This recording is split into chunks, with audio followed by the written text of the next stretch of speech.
ভালো মতো আমনেগুলোকে ভিডিও করা হয় না, তা আজকে মুই শেয়ার করবো আমনেগুলোকে কিভাবে ছোট মাছ রান্ধে আর হইছে কিভাবে মনে করেন রোজা টোজা খুললাম হইয়ে। তাই বেশি বেসাল না পুটেলান শুরু হতে দিয়ে আজকের ভিডিও। আসসালামু আলাইকুম বরিশালের জনগণ, আপনারা বেবাকে কেমন আছেন? মুই কিন্তু একসের ভালো আছি। আর মোর বরিশালের বাইরে ভাই বোনেরা আপনারা বেবাকে কেমন আছেন? হ্যাঁ কিন্তু কমেন্ট বক্সে অবশ্যই কই যাওয়া লাগবে। যারা মোর চ্যানেলটারে এখনো সাবস্ক্রাইব করেন নাই সেটা সাবস্ক্রাইব করে দেবেন। যারা মোর পেজে কোনে দেখতে আছেন পেজটারে ফলো করে দেবেন। তাই যাই হোক শুরু করে দিয়ে আজকের ভিডিও। এই মাছগুলো মোর একসের ভালোই লাগে, কারণ এই মাছটাও খাইতে ইলিশ মাছের নানি একটু গন্ধ কম, কারণ ইলিশ মাছের গন্ধ হবে সেইটাই গন্ধ কম, কিন্তু মোর দ্বারা ইলিশ মাছের নানি মজা লাগে। বন্যকালে যখন মনে করেন এই মাছগুলো লইয়েছে ব্যানগাড়িতে করে রাস্তায়, সেই সময় মনে করেন দেখতে ভালো লাগিয়ে গেছে, তাড়াতাড়ি কিনে লইয়েছে খালামণি।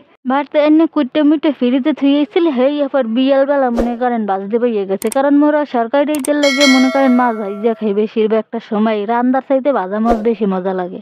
ভাজা মাছ থাকলে বুঝছেন কাটাটা মুখে কম লাগে, হের লিগে ভাজে মাছ খাই। তাই হেইয়ের পর মনে করেন এই যে সুন্দর করে মরিচ টরিচ হাইয়ে হেইয়ের পর ভাজতে বইস সুন্দর করে মনে করেন কড়া করে ভাজাটা দেওয়া লাগবে, কারণ কড়া করা না হইলে খাইতে মজা লাগবে না বুঝছেন। হের লিগে সুন্দর করে কড়া কড়া করে ভাজ হেই এবার ওই এক পিঠি গুনে উল্টে অন্য পিঠে দিয়ে হালান লাগবে বুঝছেন। তাই মোর বই নিয়ে আবার বইয়ে বইয়ে উল্টাইতে আছে, আর মোর নানি আবার চুলে অন্য কিছু রানতে আছে। তাই হের লিগে মোর বই নিয়ে সুন্দর করে উল্টাইতে আছে বইয়ে বইয়ে, আর মুই ভিডিও করতে আসলাম।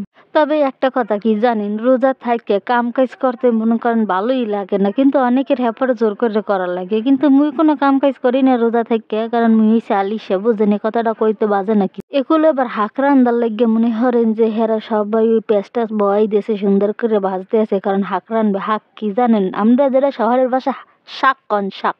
তবে সত্যি কথা কইতে কি জানেন, মুই কিন্তু এতদিন কোনো রোজা টোজা থাইনি, মানে রোজা থাকতে পারিনি, কিন্তু এইবার সংকল্প করেই গেলাইছে একেবারে এইবার আমি সব রোজা থাকবো। এখন বাকি আল্লাহর ইচ্ছা বুঝ, আল্লাহ যদি সুস্থ টুস্থ রাখে তাহলে অবশ্যই বাকি 30টা রোজাই রাখবো চিন্তা ভাবনা করছি। এই যে দেন কতটি কাঁচামরিচ দিচ্ছে, কারণ বেশ করে কাঁচামরিচ দেওয়া লাগে, এই মরিচে একটু জাল নাই। তাই রানতে রানতে মনে করে ইফতারির সময় হয়ে গেছে, ইফতারি জোগাড় করা লাগবে। হেলে গিয়ে আইসি মুই আইয়ে শশা কাটতে বইয়ে পড়ছি। আর এই যে বোম্বাই মরিচটা দেখছেন, এ যে জাল মনে করেন একটুখানি কাটিয়ে দিলে কাম হইয়ে যায়। হ্যাঁ করা লাগে সবাই। তাই মুই আবার মনে করেন বই বেশ শশা কাটতেছি, টমেটো কাটতেছি, এরপর আরো কত কিছু কাটাকাটি আসলে এই সব কিছু কাটছি, লেবু কাটছি। তা কাটতে কুটে বেড়াইয়ে বইছি, বইয়ে বেড়াই যে দেখেন গেলাসের মধ্যে করতেছে এই গোলাম সুন্দর মতো গোলাই টোলাই হয়ে পর গেলাসে ডালা লাগবে বুঝছেন, নাহলে কিন্তু ভালো হইবে না। তাই মোরা গরিব গরিব মানুষ বুঝছেন, এই পাতিলের মধ্যে গোলাইতে আছে। আপনারা আবার কিছু মনে করেন না, কারণ মুখ বড় লোক কি কোনো থাল বান্ধব বাড়ি নেই, এইটাই গোলাই।